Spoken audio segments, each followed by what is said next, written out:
Bonjour à toutes et à tous. Bienvenue sur ce nouvel épisode d'Insomnie hors de mon lit. Un nouvel interview aujourd'hui où j'ai le plaisir de recevoir Victor Olivier, qui est directeur associé de la société Skooma Water qui commercialise euh, des purificateurs d'eau. Et donc ça va être notre sujet du jour, l'eau. Alors, ça fait vraiment longtemps et Victor, je suis très heureuse de pouvoir échanger avec vous aujourd'hui sur le sujet parce que, je vous le disais quand on a préparé cet épisode, ça fait vraiment longtemps que, je veux parler de l'eau. Déjà parce que c'est un sujet qui, à titre personnel, m'intéresse, mais en plus parce que on me pose, allez, je vais pas dire tous les jours, mais plusieurs fois par semaine, on me pose la question dans les rendez-vous que j'ai avec les personnes que j'accompagne. «Ah mais Aurélie, mais et pour l'eau, vous me conseillez quoi sinon pour l'eau?» Et c'est vrai que c'est une problématique à 2 niveaux. Alors Victor, je vais, poser un petit peu le contexte, pour, les personnes qui nous écoutent de de ce lien entre l'eau et le sommeil et après je vous, bien sûr, donne la parole pour que vous puissiez nous parler, de vous, que vous puissiez nous parler de l'eau parce que c'est vous qui venez avec cette expertise-là. Mais juste pour poser le contexte, hem moi, j'en suis arrivée à me questionner sur l'eau, j'ai envie de dire presque par hasard. Un matin, je me suis levée, puis je me suis dit: «Mais au fait, cette eau du robinet que je bois tous les jours, qui me paraît un peu dégoûtante en goût, est-ce que vraiment elle est potable?» Alors j'ai tapé sur internet, je vous parle de ça, c'était il y a peut-être, 7 ans en arrière, donc ça 7-8 ans en arrière.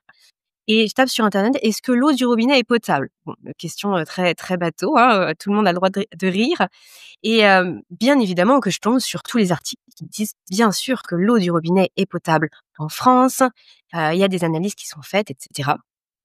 Et puis bon, bah, j'en reste là pendant un certain temps, puis pourtant j'avais déjà entendu que l'eau c'était pas ce qu'il y avait de mieux, l'eau du robinet, mais je savais pas pourquoi. Et c'est vrai que pour les personnes qui nous écoutent aujourd'hui, il y a peut-être beaucoup de peut-être de parents, mais peut-être de voilà, des personnes de tout âge qui se posent la même question, qui se disent: «Mais au fait». Puis bon, on en reste là parce que on n'a pas forcément les informations. On n'a pas été formé à l'école à savoir, quelle eau prendre. Il y a pas de, enfin, il y a rien de particulier autour de l'eau si on ne va pas à la recherche de l'information.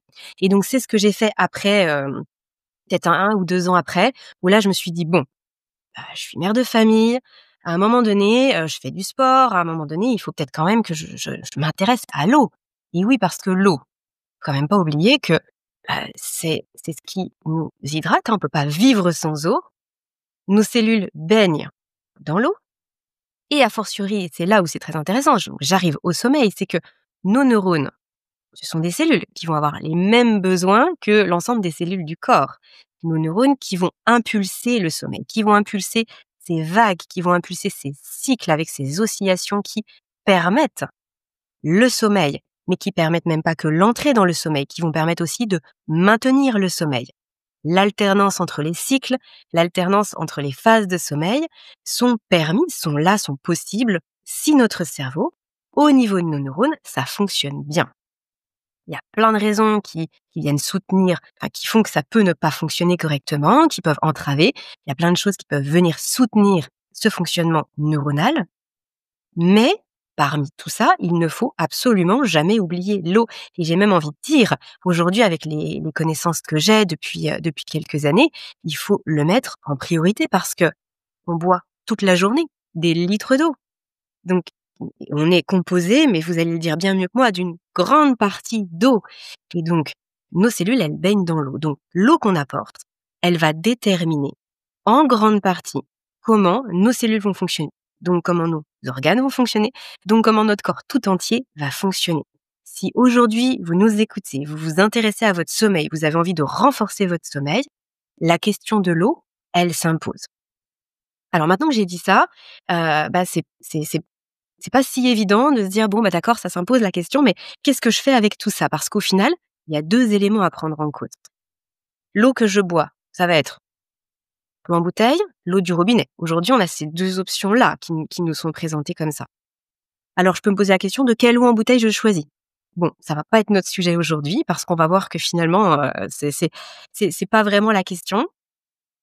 Et par contre, et de plus en plus sur les, on va dire, j'ai l'impression, hein, depuis la dernière décennie, il y a une troisième solutions qui émergent. Ça va être certes l'eau du robinet, mais l'eau du robinet filtrée, purifiée. Et donc là, Victor, pardonne-moi de cette grande introduction, mais c'est là où on arrive à ce qui vous passionne, au sujet qu'on va développer aujourd'hui, c'est-à-dire pourquoi aller vers une eau filtrée, une eau purifiée? Quel est le problème avec les 2 premières solutions que j'ai évoquées et qui sont présentées et proposées à tout le monde? Et comment on peut venir améliorer la qualité de l'eau qui nous nourrit, qui va nous permettre de mieux dormir parce qu'on va mieux fonctionner, tout simplement.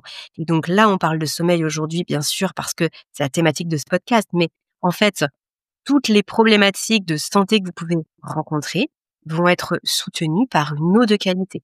Et encore une fois, ça concerne tout le monde, vos enfants, vos parents, vos grands-parents, vous, les femmes enceintes, les femmes allaitantes. Tout le monde doit se poser la question de l'eau. Victor, merci d'avoir accepté mon invitation sur le podcast. On va passer un super moment ensemble. Je sais que c'est très riche ce que vous allez nous apporter. Et ce que je vous propose, c'est de commencer par vous présenter et nous dire comment vous en êtes venu à vous intéresser à l'eau. Et puis après, on va répondre à toutes les questions qu'on a semées là pendant cette grande introduction sur ce podcast. Merci beaucoup Aurélie pour votre invitation et merci aussi pour cette opportunité de parler de l'eau, de parler de son rôle également. Et puis mon parcours, je suis un ingénieur environnement de formation. J'ai passé 15 ans en conseil en stratégie, majoritairement dans le domaine de l'eau à l'international. J'ai travaillé pour des grands groupes, des startups, des investisseurs et j'avais toujours au coin de ma tête une solution qui n'existait pas, qui n'était pas encore offerte et qui pourrait répondre à beaucoup de problématiques que nous avons en face de nous aujourd'hui. C'est le projet de Skooma Water. Un petit peu, c'est comment aujourd'hui on arrive à recréer une eau la plus saine possible, la plus propre possible, avec des propriétés euh, optimales pour une hydratation saine. Ça veut dire éliminer d'un côté les impuretés, tous les polluants qu'on peut trouver, et reminéraliser en fonction des besoins de chacun. C'est-à-dire qu'aujourd'hui, il y a beaucoup de solutions que l'on trouve dans les bureaux avec les fontaines à eau, dans les restaurants où on ne sert plus non plus de bouteilles en plastique. Et c'était la première chose que j'avais en tête. C'était en fait le plastique, il est où aujourd'hui? Il est chez nous. Il est chez nous et soit, effectivement, vous l'avez très bien dit Aurélie, c'est soit je bois l'eau de mon robinet, soit j'ai de l'eau en bouteille. Il y a un choix également, les gens vont faire un choix sur la confiance, mais est-ce qu'on a toujours confiance dans l'eau du robinet? Environnementalement, est-ce que c'est toujours responsable de continuer à boire de l'eau embouteillée en plastique, à transporter l'eau? Voilà un petit peu le cheminement que j'avais et je ne voyais pas de solution euh, durable, fiable, concrète, qui qui réglait à la fois la problématique de la qualité de l'eau du robinet, de la consommation de plastique à usage unique, et aussi aller sur la santé, vraiment ce côté santé qui est très important. Comment faire de l'hydratation, donc le but premier de l'eau, euh, vraiment un chemin vers la santé, un accompagnement vers la santé. Mmh. Là, justement, vous avez évoqué plein de choses qu'on va détailler. On va vraiment prendre le temps dans cet épisode d'aller en profondeur parce que il y a besoin. Je pense qu'il y a vraiment besoin de comprendre tous les tenants et les aboutissants pour ensuite faire des choix les plus éclairés. Qu'on qu'on se dise: «Bah non, ça me concerne pas», bah voilà, chacun a le droit de faire, comme il le sent pour lui-même. Mais le souci aujourd'hui, c'est qu'on manque d'informations.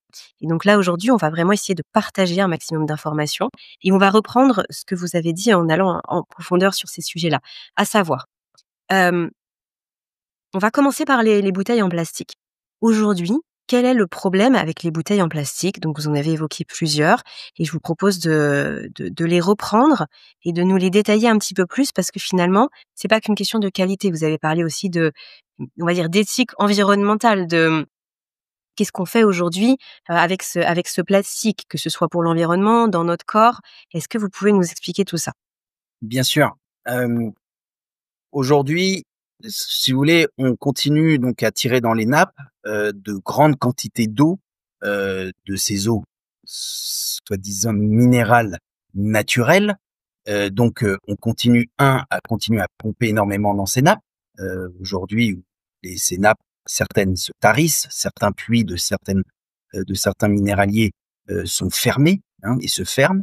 Donc, ça c'est un premier point environnemental. Le deuxième, c'est le transport de l'eau, qu'il soit finalement des bouteilles en plastique ou des bouteilles en verre, mais il y a cet impact environnemental au climat, donc le transport, les émissions de CO2 liées à ce transport de l'eau.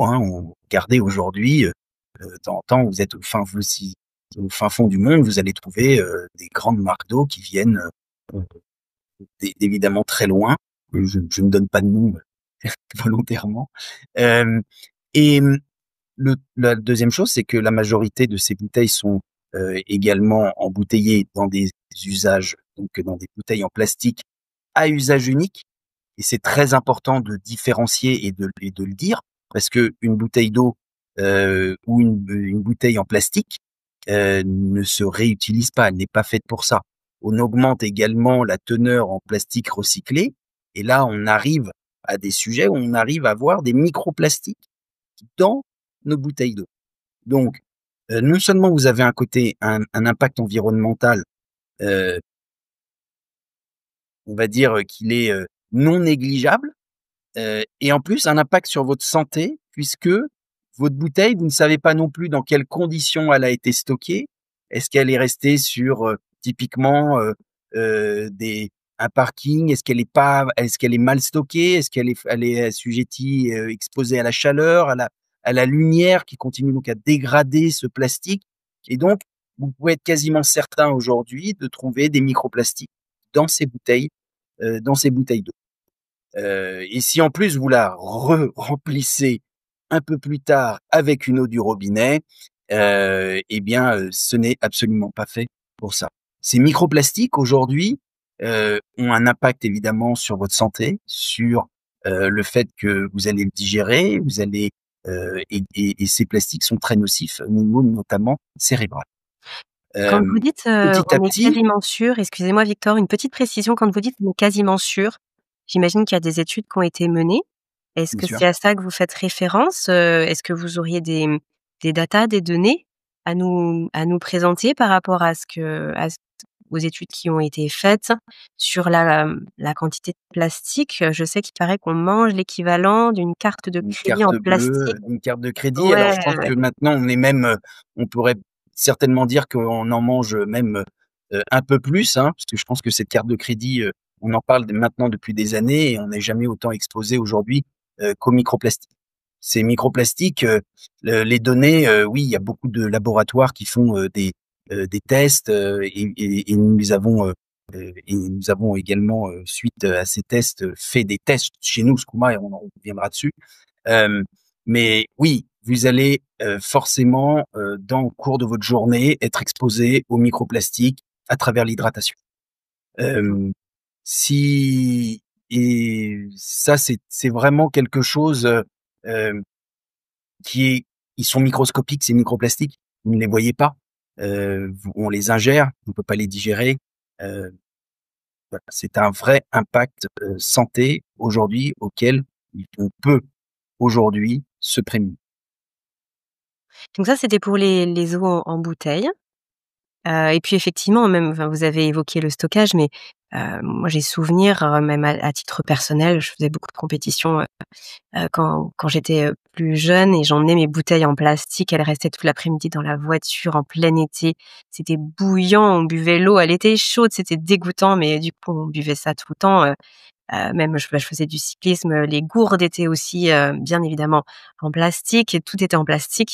Donc j'imagine que même, même si le stockage était, on va dire irréprochable et enfin même dans notre consommation personnelle, on n'est tellement pas éclairé là-dessus. En fait, on fait des erreurs.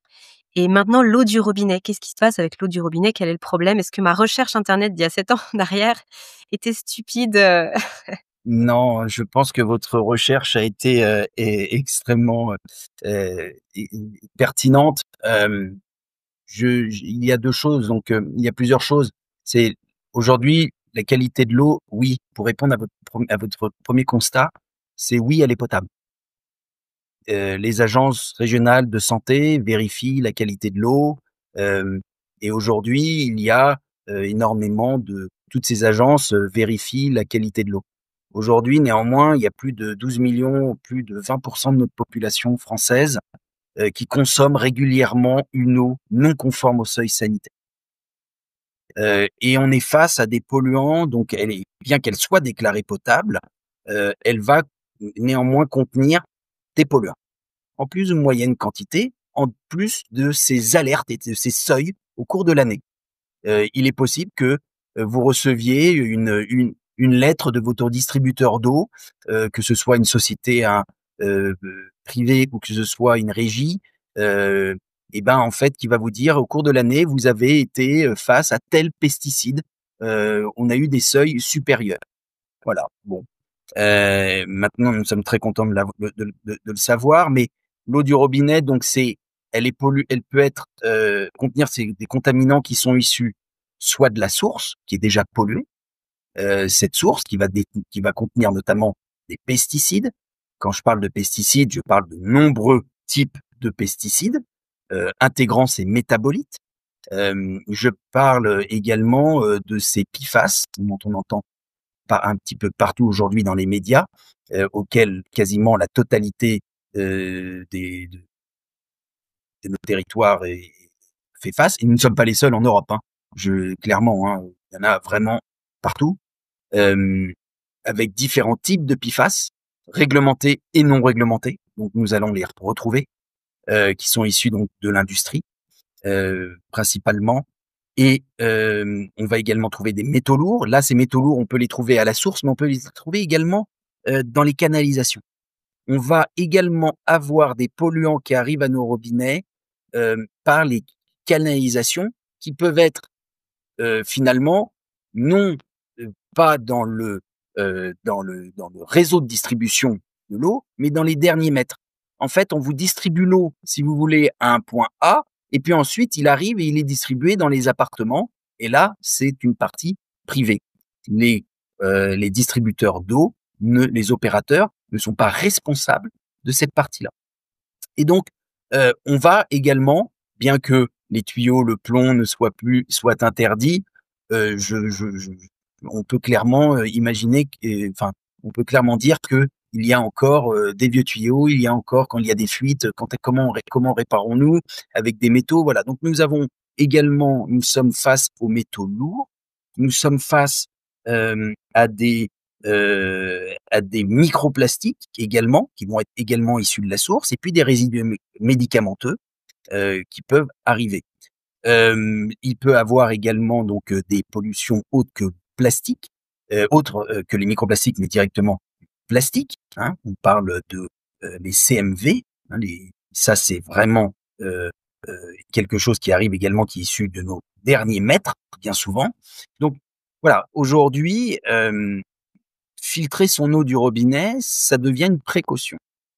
Alors avant d'aller sur la filtration, excusez-moi Victor, je pense que pour éclairer encore plus ce que vous venez de dire, ça pourrait être intéressant pour les gens qui se sont pas posé la question et moi j'étais la première à ne pas m'être posé la question pendant tellement d'années que je dis ça sans aucun jugement, mais de comprendre le parcours de l'eau. Parce que quand on dit que l'eau elle est traitée, à quel moment, quel est le parcours de l'eau? Est-ce que vous pouvez nous le reprendre entre ce moment-là où elle arrive dans notre robinet, qu'est-ce qui lui est arrivé à cette eau avant?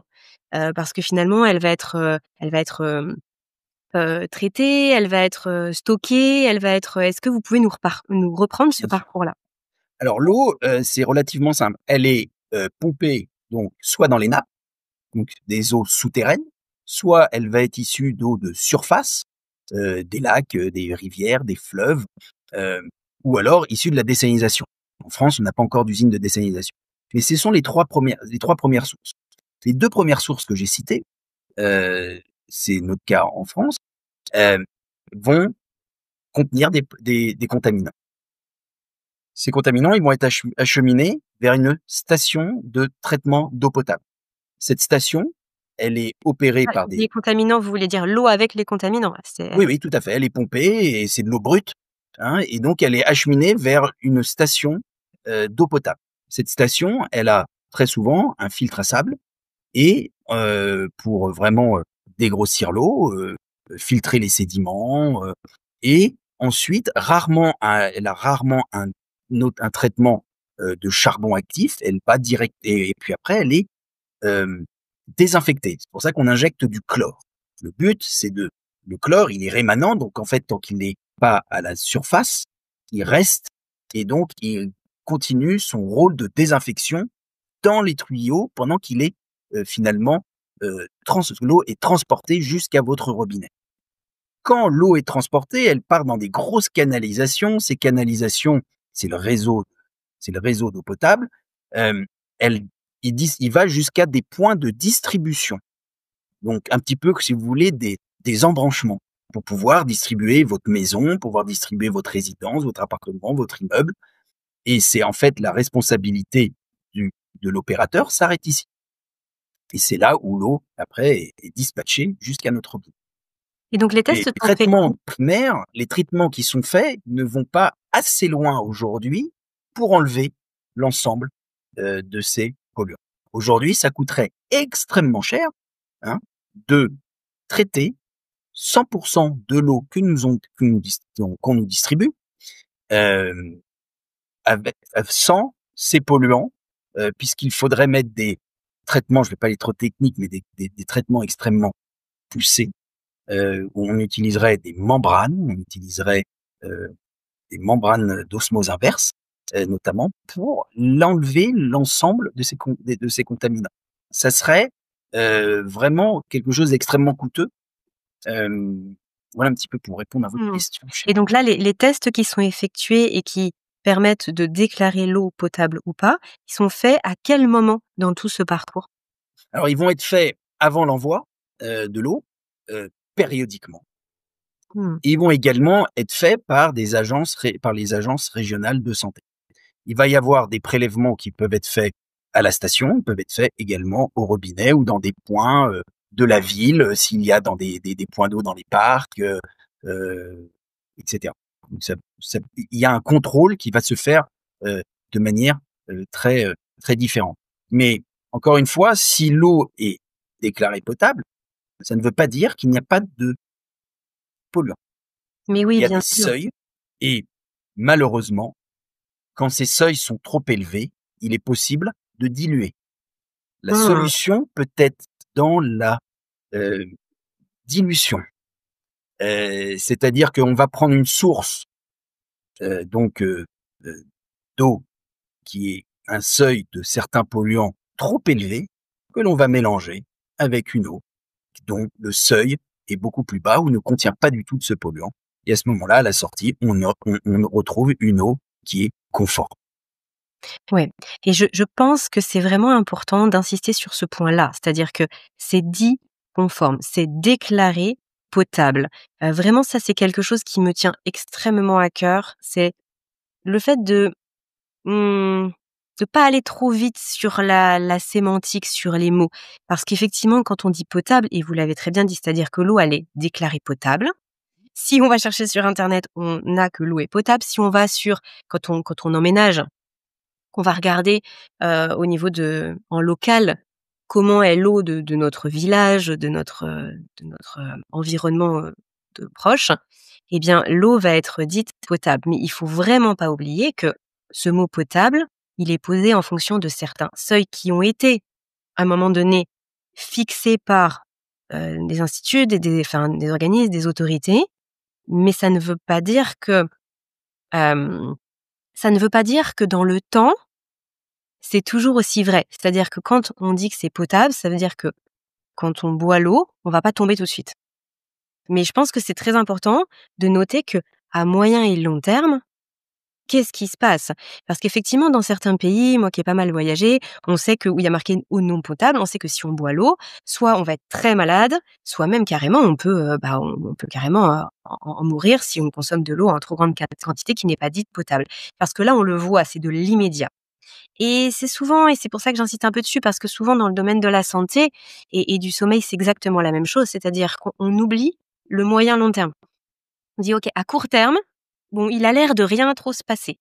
Mais à moyen long terme, qu'est-ce qui se passe? Parce qu'en plus, il y a effet cocktail, hein, parce qu'il y a pas que dans l'eau où il y a des pesticides, des résidus médicamenteux, et cetera. Donc malgré tout, c'était une prochaine question que j'avais pour vous.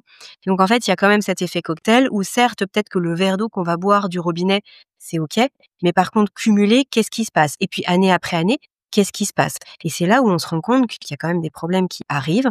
C'est qu'à moyen long terme, on ne pourrait plus étiqueter cette eau comme potable si vraiment on se référait à ce que le corps il peut traiter et ingérer.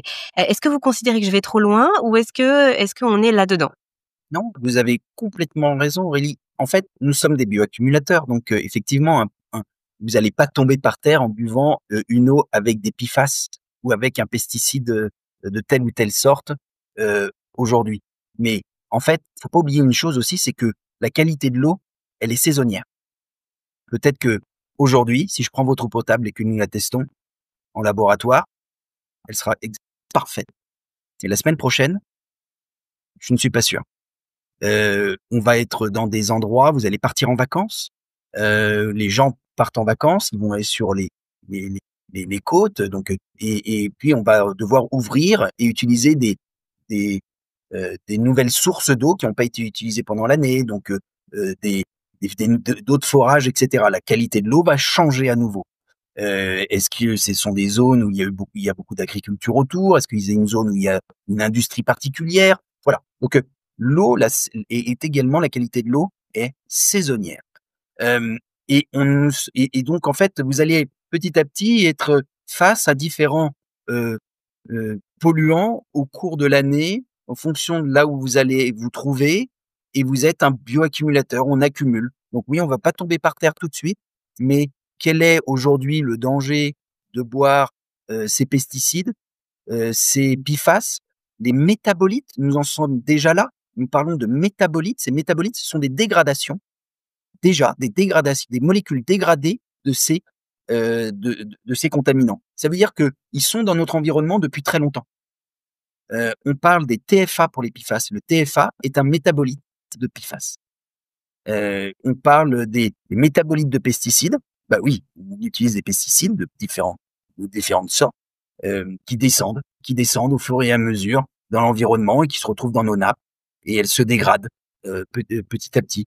On les retrouve dans nos rivières, on les retrouve dans les sédiments des rivières quand on les teste également. Et tout ça, ça part dans l'eau. Et Mmh. ça, et c'est là où nous allons pomper notre eau pour l'emmener au robinet. Donc oui, nous sommes face à ces polluants dans l'eau et il est aujourd'hui vraiment c'est important de le savoir, bien qu'on entend peut-être trop souvent, heu: «Ah mais je bois de l'eau du robinet depuis des années, j'ai la maison de c'est mon arrière-grand-père, mon grand-père, buvait cette eau, mes grands-parents, buvaient cette eau, depuis ont toujours bu l'eau du robinet, c'est pas ça, qui les a emmenés». Peut-être, mais aujourd'hui les contextes ont changé Mais oui. et les polluants ont continué à se dégrader, continué à rentrer dans notre environnement. Justement, c'était la question que je voulais vous poser et je pense qu'on va arriver sur ce sujet-là qui est essentiel. Pourquoi aujourd'hui c'est plus, entre guillemets, «dangereux»? Pourquoi il y a plus de produits, de résidus, qu'avant? Qu'est-ce qui fait que notre eau du robinet finalement elle est beaucoup moins saine pour notre santé que, peut-être 50 ou 70 ans en arrière? Vous avez évoqué les pesticides et je pense qu'on peut même revenir dessus, mais il y a aussi les résidus médicamenteux. Pourquoi on se retrouve avec ça? Enfin, tout ce que vous avez Bien cité sûr. là, depuis le début de notre échange, la question qui se pose, c'est: «Mais pourquoi? Pourquoi il y en a autant?» Et peut-être que là, ça peut être aussi intéressant de venir expliquer comment notre eau usagée, elle est aussi, recyclée parce que je pense qu'on est dans Tout à cette fait. problématique-là. Tout à fait. Alors, d'abord, il y a il y a 50, 60 ans, 70 ans, on faisait pas autant certainement pas autant de contrôles qu'aujourd'hui. Il y avait des molécules qui étaient également, relativement inconnues et c'est toujours le cas. Aujourd'hui, on ne connaît pas toutes les molécules que nous avons dans l'eau. Nous allons en découvrir, dans le futur. Donc, c'est les sources, de ces polluants, elles sont diverses, effectivement. L'industrie qui va rejeter directement dans le milieu naturel. Et puis il y a également l'agriculture qui va rejeter entre guillemets pour nous alimenter, hein, évidemment. Mais là, c'est une pollution diffuse. Donc en fait, l'eau, aujourd'hui, quand on a certains, euh, euh, il est essentiel d'aller traiter à la source pour réduire. Mais si vous voulez, il y a également une pollution que l'on maîtrise moins bien. C'est pour notre santé, quand on a besoin de médicaments, quand nous avons besoin il y a la contraception également féminine. Et ben finalement, quand nous allons aux toilettes, nous rejetons également des résidus. Ces résidus partent à l'environnement. À l'environnement, une fois que ça part à la station d'épuration, vous allez me dire oui, mais c'est traité. Oui, c'est traité. Mais les stations d'épuration traitent la partie majoritairement d'entre elles, le biologique. Ils traitent les matières organiques. On ne va pas détruire, enlever ces polluants qui viennent de chez nous.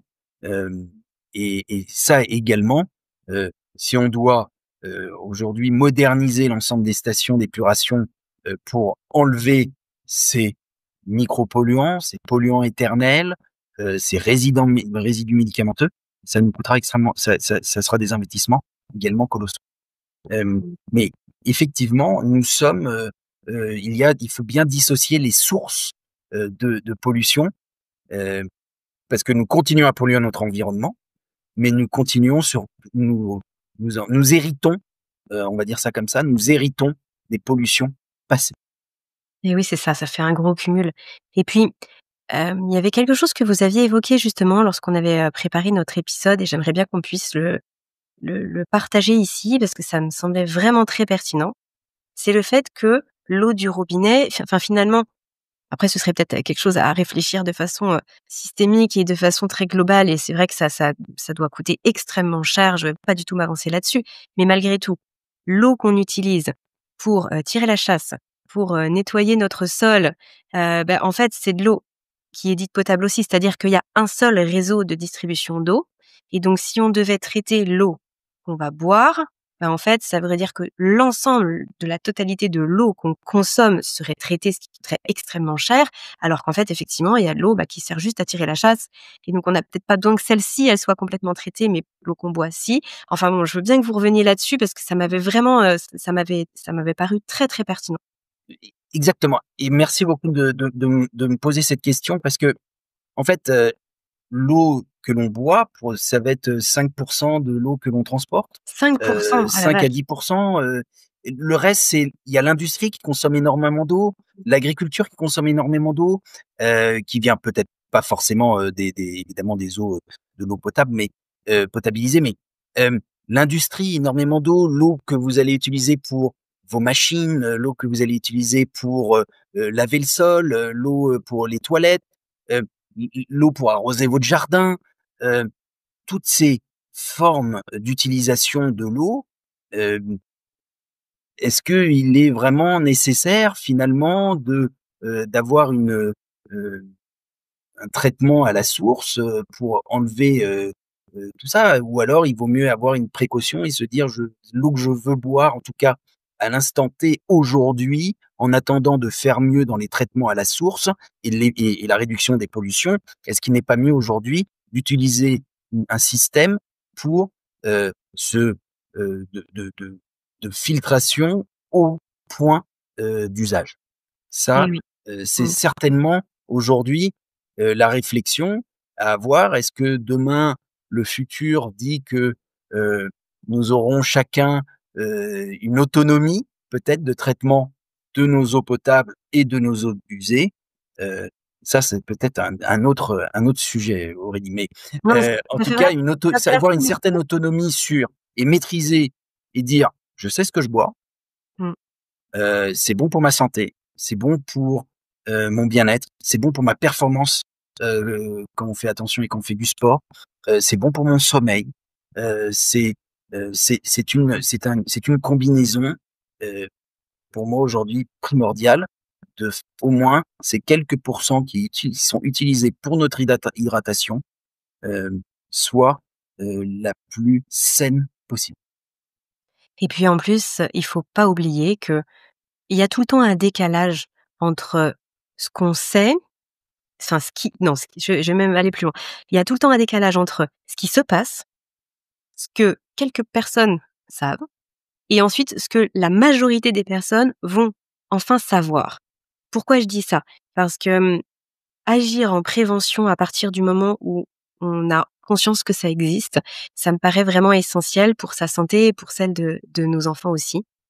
Je prends un exemple tout bête, moi j'habite pas très loin de la région lyonnaise, j'habite plus au nord de la région lyonnaise, mais comme dans plein de villes et comme dans tout le temps, hein, c'est vraiment un cas, c'est pas un seul cas isolé que je vais citer là, mais il y a eu quand même un gros scandale sanitaire sur la région lyonnaise par rapport à des eaux d'une grosse entreprise, grosse industrie qui a été, déversée et qui a pollué, donc avec les fameux PFAS, avec des polluants éternels, enfin ce qui est dit polluants éternels, sur, tout Lyon et les alentours et il est même recommandé aujourd'hui aux gens de ne pas faire de potager chez eux parce que, bah, ce qu'ils vont récolter de toute façon c'est pris. Ils ont fait des tests, c'est dans le lait maternel, c'est dans les tissus adipeux du coup des bébés, des nourrissons, bien évidemment des adultes et cetera. Donc on en est là et pourquoi je dis ça? Pourquoi je donne cet exemple? C'est parce que quand ça s'est produit, il y a, plusieurs années en arrière maintenant, la région lyonnaise n'était pas au courant. C'est-à-dire que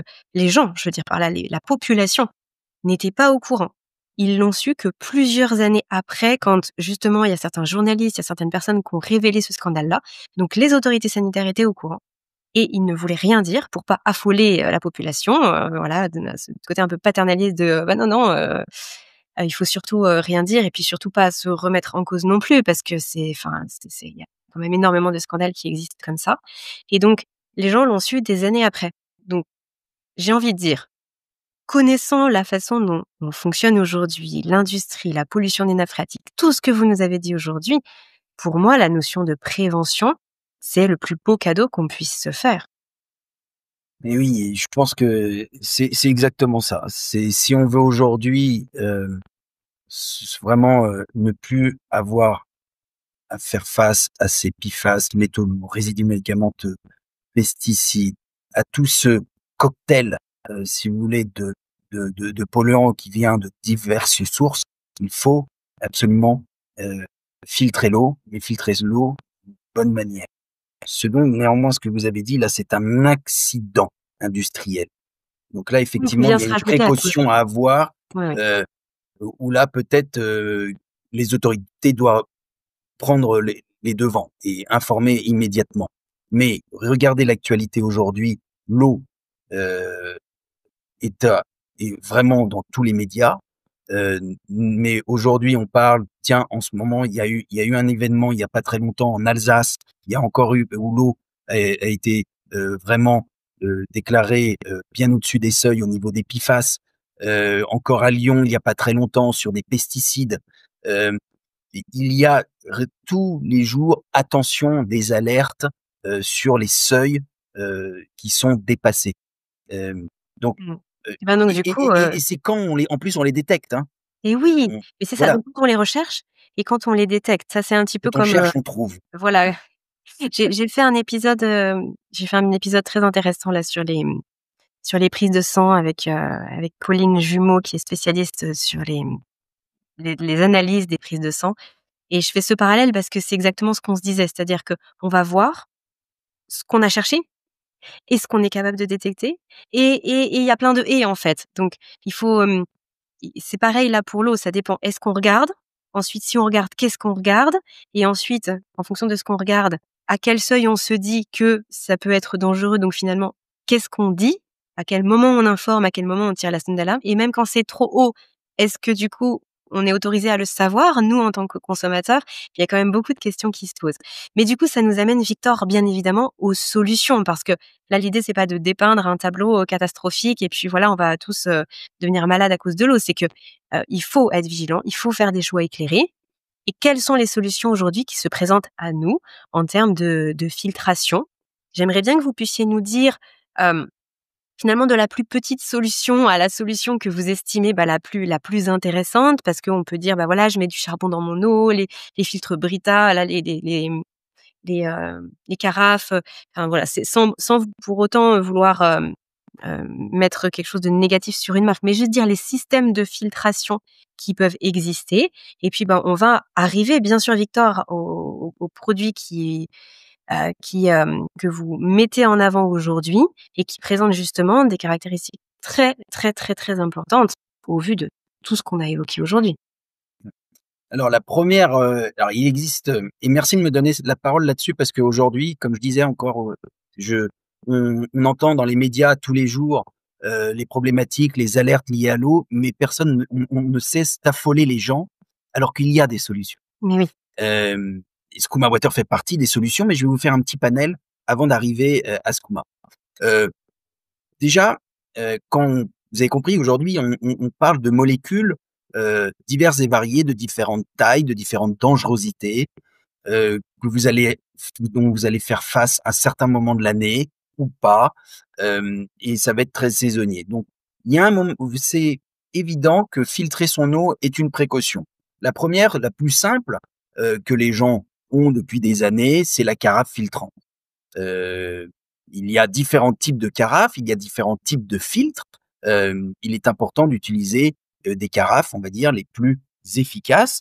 Néanmoins, c'est fastidieux, il faut changer très souvent les filtres.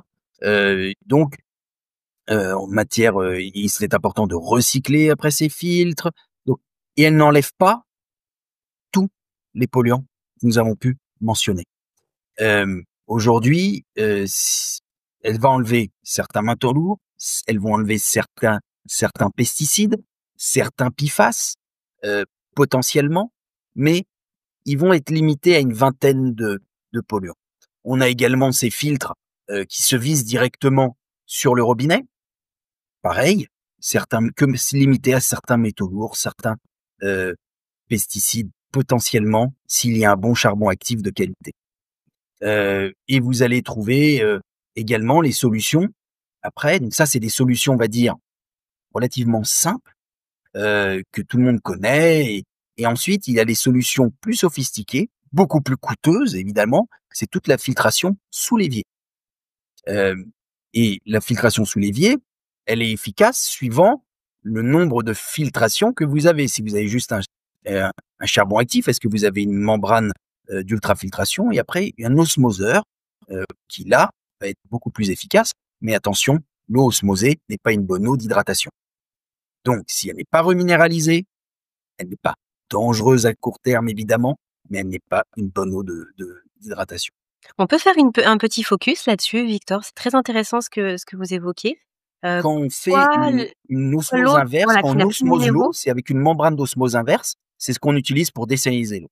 Donc c'est des c'est vraiment extrêmement fin comme filtration, et c'est souvent en dernière étape que l'on filtre. Avant ça, il faut, pour que ça soit efficace, un charbon actif qui va lui enlever les premiers polluants et ensuite on passe.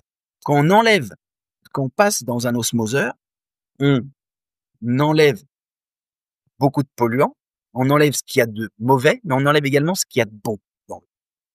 C'est là où il faut reminéraliser. C'est Donc on là où enlève il les faut minéraux, en fait. exactement. Donc, ce n'est pas une eau déminéralisée, comme on peut l'entendre, qui elle est très dangereuse. C'est celle que vous utilisez pour votre fer à repasser, par exemple. Jamais boire de l'eau déminéralisée, clairement, très dangereux. Hem Et ensuite, ce qui est très important, c'est de reminéraliser et c'est ce que Skooma va faire. Avant ça, je voudrais également, vous m'avez parlé d'être un peu exhaustif sur les solutions. Quand on montre, aujourd'hui, vous entendez beaucoup de publicités, et je les surveille et je les regarde. Mais quand j'entends, toutes ces solutions qui disent: «0 PFAS, 0 pesticides, heu, 0, COV, 0 CMV, 0, avec les solutions que j'ai mentionnées, en dehors des solutions d'osmose inverse, heu, c'est pas possible. C'est impossible. J'aimerais bien voir les tests. Et la deuxième chose, c'est également l'adoucisseur. L'adoucisseur est fait pour adoucir l'eau. On enlève le calcaire, on adoucit l'eau. D'accord? C'est pas également pas une bonne eau de poisson. C'est une eau qui protège tout votre maison. Mmh, et Très canaliser. agréable Ouais. de se Ah oui. laver Et avec. une eau adoucie, très agréable, Mmh. très bien pour votre chaudière, c'est très bon pour tout le matériel et l'équipement ménager, c'est formidable.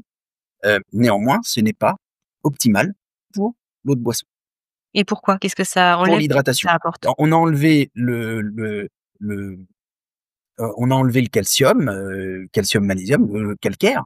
On a enlevé le calcaire pour des ions sodium. Donc on a plus évidemment de sel.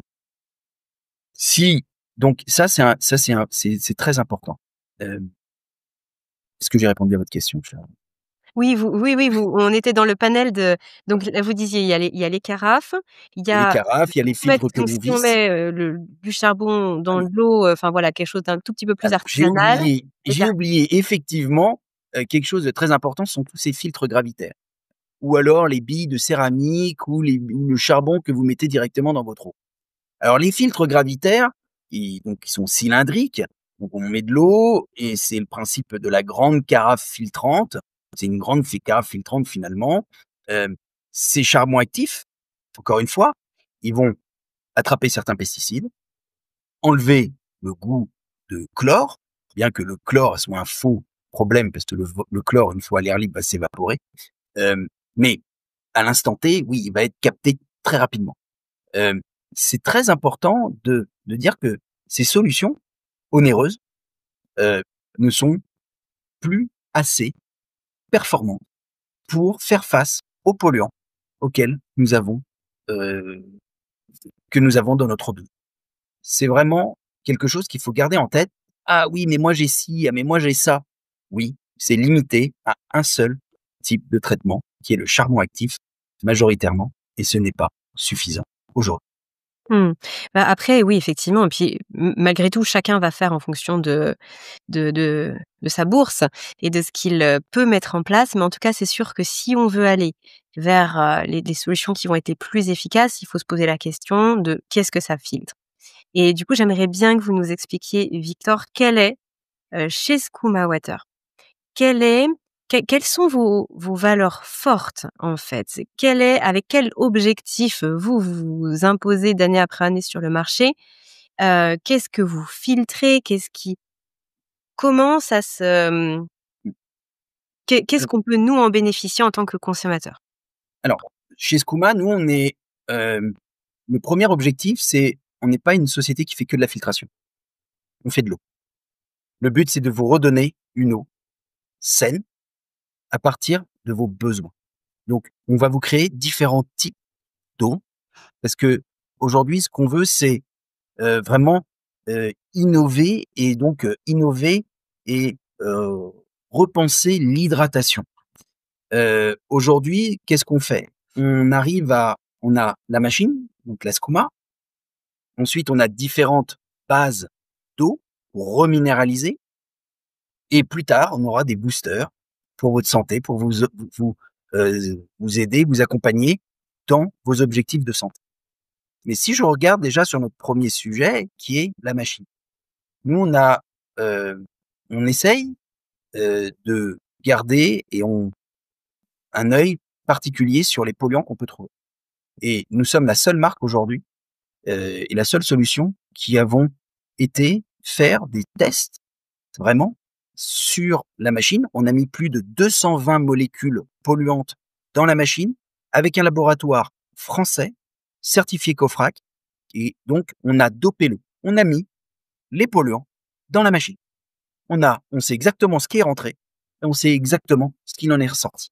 Mmh. Aujourd'hui, nous sommes à chaque fois en dessous des seuils détectables par les machines. On enlève 99,9% des polluants 99,9. Ce sont et des études, 98% des microplastiques. d'accord, Voilà. et ce sont des études qu'on peut retrouver, ça, Oui, qui sont à l'étude, elle disposition? est sur notre site internet. Clairement, donc stromawater.com. Vous pouvez donc regarder je l'ai imprimé là. Voilà, c'est euh, une liste extrêmement exhaustive. Comment on a fait cette liste? On a pris l'ensemble des rapports des agences régionales de santé, l'ensemble des certifications internationales, et on a regardé tout ce qu'aujourd'hui ils suivaient. lorsqu'il y avait un choix à faire parmi les molécules, on a pris les molécules les plus petites, les plus difficiles à enlever. Et ça, c'est quelque chose vraiment où on veut faire la preuve par le scientifique. On purifie au plus haut niveau et ensuite on reminéralise pour votre santé. C'est vraiment très important. Si on purifie l'eau au plus haut niveau avec une triple filtration, un filtre à sédiments, un filtre à charbon de très haute qualité, et ensuite une filtration à osmose inverse, donc une membrane d'osmose inverse. C'est la combinaison et le fait d'avoir réussi à miniaturiser cette filtration que nous arrivons à offrir un niveau, une qualité d'eau inégalée aujourd'hui. Et surtout, la validation d'un laboratoire, c'est pour ça que tout à l'heure, j'aimerais, et je regarde bien souvent, le manque de tests laboratoires des autres solutions qui ne font que filtrer et qui ne font pas de l'eau. Je vois tout à fait la nuance. Tout à l'heure, bon là, beaucoup de personnes nous écoutent sur le podcast, on va pas faire de pause, visuelle tout de suite, mais en toute fin de cet épisode, pour les personnes qui nous écoutent sur YouTube, enfin qui nous regardent sur YouTube, pour les personnes qui nous écoutent et qui veulent voir la machine, on regardera un petit peu à quoi elle ressemble parce que là, vous parliez justement d'avoir réussi à miniaturiser, tout ce processus-là et c'est vrai que, bah, la technologie, voilà, elle permet aussi de soutenir ces initiatives et la machine que vous proposez, elle est très compacte en fait, elle trouve bien sa place dans une cuisine, même une petite cuisine et je trouve que c'est important. Parce qu'effectivement, parfois, on se dit: «Oh là là, mais oui, il faut que j'investisse là-dessus, mais en même temps, j'ai pas de place et puis en même temps, qu'est-ce que je fais? Et puis en même temps, si». Donc je trouve que c'est important aussi de considérer que, c'est pas on n'est pas obligé d'avoir un truc de 1 mètre sur 50 centimètres pour pouvoir prendre soin de son eau et je trouve que c'est important. En plus, voilà, c'est une machine qui fait design, qui est belle comme tout, c'est important aussi parce que parfois, bah, voilà, on prend soin de notre chez nous. Il faut que les choses, elles puissent, s'intégrer, même si ça peut paraître superficiel de parler du design et du beau, mais pas tant que ça, en fait. Dans nos quotidiens, on a besoin aussi d'être nourris par des choses, jolies et donc c'est intéressant de voir. Hem, Reparlons peut-être, Victor, si vous le voulez bien, de cette reminéralisation, pour bien qu'on comprenne. Donc quand on filtre tout, on enlève aussi les minéraux. Une eau sans minéraux, c'est une eau qui va possiblement être déminéralisante pour notre corps parce que finalement dans le corps, bah, ça s'équilibre donc l'eau elle va venir prendre les minéraux plutôt que de nourrir nos cellules. Donc il y a besoin de venir en apporter derrière. Parlez-nous un petit peu de ce que vous avez mis en place, comment ça a été pensé? Alors, effectivement, si j'enlève, je peux pas enlever que ce qui est mauvais et garder ce qu'il y a de bon. Là, on n'en est pas encore là en termes de traitement de l'eau. C'est pour ça que on a trois types on va dire, de reminéralisation.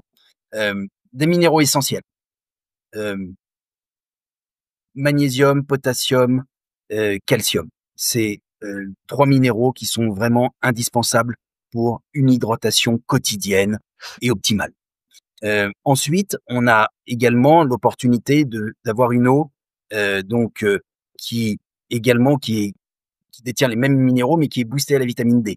Donc là, on a un objectif plus santé qui va permettre de maintenir, on va dire, votre immunité. Et puis surtout, on a une eau alcaline. On est capable de créer une eau alcaline. L'eau alcaline, c'est une augmentation du pH de l'eau. Donc là, très rare dans la nature, même en une eau embouteillée, vous en trouverez très peu. Des eaux qui ont des pH à 8,5, 9, vous en avez très peu, ou alors elles viennent de très loin. Et ça va favoriser, si vous voulez, votre équilibre acido-basique. Nous sommes tous trop acides. Et donc, c'est une eau qui va justement être très complémentaire pour des sportifs, mais même pour nous, pour vous euh, qui se complémentez également à côté en magnésium pendant. Voilà. Donc en fait, l'objectif de Skouma, c'est euh, de recréer des eaux, quelle que soit la qualité de votre eau du robinet, vous aurez toujours de la Skouma à la sortie. Ça, c'est très important. C'est ça notre objectif. et nous allons sortir une nouvelle sélection d'eau également qui va justement être un petit peu plus boostée en minéraux, avec un peu plus de magnésium, avec un petit peu de sodium, donc un peu plus d'électrolytes également. Ça, c'est son dans nos développements, ça va sortir très bientôt. Pour les La sportifs, du deuxième coup? chose, Pour les heu, sportifs, pour les personnes qui vont être en besoin accru? oui, ou des gens, il y a des gens qui aiment aussi, l'eau qui a un petit peu plus de goût. Oui, il y a des Mmh. eaux qui sont, ap et c'est le magnésium qui apporte ce goût, bien souvent. Et puis, on va aller un peu plus loin parce que derrière nous, nous avons un partenariat avec un très grand groupe français, qui s'appelle Robertet, qui est basé dans le sud de la France, à Grasse, avec une division qui s'appelle Health and Beauty et qui nous aide justement à développer ces formulations, ces bases d'eau. Et pour aller plus loin, c'est aujourd'hui le leader mondial des matières premières naturelles et vont nous aider à vous accompagner demain dans vos objectifs santé, que vous soyez un sportif, que vous soyez quelqu'un qui fasse attention à sa beauté, qui fait également attention à son bien-être pour bien vivre également. Donc, à travers l'hydratation, puisque c'est là où on peut avoir évidemment on, on assimile le plus vite finalement des principes actifs, des vitamines, des minéraux. Donc, nous aurons des petits boosters pour vous accompagner à travers l'hydratation, que ce soit pour l'énergie, la récupération, l'hydratation un peu plus poussée, mais également de la longévité, du relax demain, également intéressant pour le sommeil. Euh, et encore une fois, si je reviens euh, sur euh, euh, sur sur la fonction de Skouma, on fait pas que de l'eau. On va vous montrer la machine, mais vous pouvez également avoir cette fonction d'eau chaude à différents degrés. Donc demain, vous pouvez également vous hydrater de différentes manières. L'eau chaude est extrêmement bonne. Il y a plein de différents types de thé, d'infusion, de tisane, etc. Donc justement, l'objectif, c'est de sublimer également tout ce que vous pouvez aimer boire aujourd'hui. Mais la source première, c'est une bonne eau de qualité. Mmh. Donc si je récapitule, l'eau, on prend l'eau du robinet, on la met dans la machine. Voilà. Ensuite, la machine, elle va venir filtrer avec, cette triple filtration que vous nous avez décrite. On arrive avec de l'eau qui va être extrêmement filtrée par rapport à tout ce qu'on a pu évoquer, donc au niveau des pesticides, des produits, chimiques, des résidus médicamenteux et cetera. En revanche, c'est une eau qui va être aussi filtrée de ces minéraux, puisqu'on est allé chercher vraiment, de façon enfin, des microparticules. Donc derrière, on va venir la reminéraliser et puis ensuite, au choix, c'est ce que vous avez appelé les boosters. Au choix, on va pouvoir aussi venir aller, plus vers une eau un peu plus, alcaline en fonction de notre besoin, une eau un peu plus comme ci, une eau un peu plus comme ça. Donc finalement, ça s'adapte en fait. Si je comprends bien, c'est quelque chose qui vient dans un second temps, qu'on adapte et qu'on choisit. En fait, il y aura toujours 3 bases de minéraux, qui est là pour votre eau de tous les jours et ensuite des compléments, en fait, que vous allez mettre dans votre gourde, que vous allez mettre dans votre verre, pour vous accompagner dans vos objectifs de Mmh. santé. Mmh. Hem, Vous avez parlé extrêmement bien de la machine. Effectivement, élimination inégalée, de 99,9 des contaminants de l'eau, la reminéralisation pour une hydratation saine, l'installation. C'est très important. Ça faisait également partie, entre guillemets, «de mon cahier des charges», d'entrepreneur, et où je voulais quelque chose qui soit, hem, facile à installer. Donc c'est un réservoir amovible de 4 litres 8 que vous allez remplir directement. Vous avez besoin juste d'une prise électrique et vous la branchez sur le plan la brancher à l'électricité et c'est directement sur votre plan de travail. Et Mmh. ça, voilà, et vous allez profiter instantanément d'une eau tempérée ou d'une eau chaude. Ouais, OK. Et puis, après, on peut voilà, on conserve l'eau, hop, au frigo si on veut de l'eau fraîche ou à température, ambiante, finalement ça vient après la filtration. Hem, Est-ce qu'il y avait, autre chose que vous vouliez nous partager aujourd'hui, Victor, par rapport à l'eau, par rapport à Skooma Water, par rapport alors j'ai bien aimé parce que sur votre site, en le parcourant, en préparant cet épisode, dans la page à propos, votre valeur, elle est démocratiser l'hydratation saine. Bon, j'espère qu'on a contribué aussi à faire ça, sur ce podcast, démocratiser l'information et puis vous, vous démocratisez l'hydratation saine. J'ai bien aimé la formulation. Hem, je vais vous laisser le mot de la fin et puis après on va regarder, la machine. Ben, oui, tout à fait. C'est fait également partie du projet de Skouma. On a parlé des solutions, où beaucoup de personnes dépensent beaucoup d'argent dans des solutions moins efficaces. D'autres vont dépenser énormément d'argent, pour des solutions qui sont pas accessibles. Et il y a cette démocratisation. Aujourd'hui, il y a l'objectif évidemment de l'hydratation saine où chaque verre devient un investissement pour votre santé, où finalement l'eau, elle est essentielle pour votre parcours de santé et de bien-être. Et puis il y a ce côté effectivement la bourse de chacun et c'était réussir ce défi de miniaturiser une solution pour offrir une eau saine quelle que soit votre eau, d'origine et puis, pour un prix plus compétitif en tout cas, que, d'autres solutions. Aujourd'hui, Skooma Water est positionné à un prix de 439 € et hem et d'ailleurs, pour vous remercier, Aurélie et tous, les auditeurs, je suis vraiment très heureux de vous offrir ce code promotionnel. Si vous tapez, IHDML10, vous bénéficierez de 10 et de la livraison gratuite. Merci beaucoup Victor, parce que c'est vrai que, 10 sur un produit, un investissement comme ça, c'est vraiment pas négligeable. Donc merci beaucoup pour ce geste. Merci au nom de toute notre audience et de toute ma communauté.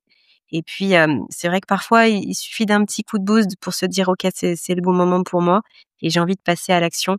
Alors, Victor, j'ai très envie de préciser là, surtout au vu de ce code promo que moi, je touche pas d'argent, je suis pas, j'ai pas d'action chez Skooma.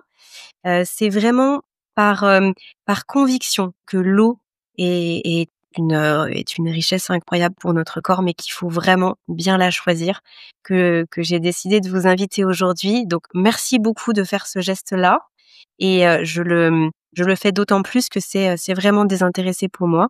Et puis après, chacun fera, le choix qui lui semble le plus adapté pour lui, pour sa famille. En tout cas, merci beaucoup et puis Victor, on va finir par justement, la regarder cette machine donc je vous laisse peut-être, voilà, bouger la Je vais caméra, pivoter, l'ordinateur, pivoter parce que je crois que vous l'avez mis juste à côté de vous. Elle nous a accompagnés pendant tout l'échange. Donc après, bien sûr, je vous encourage à aller voir sur le site internet, voilà, vous avez la Skouma, donc comme je disais, c'est un réservoir les autres amovible, éléments. amovible. Ouais, ce que vous nous disiez donc là, presque 5 Donc ça, litres. vous allez le remplir directement, Mmh. sous votre robinet. Vous allez pouvoir choisir différents types de température d'eau.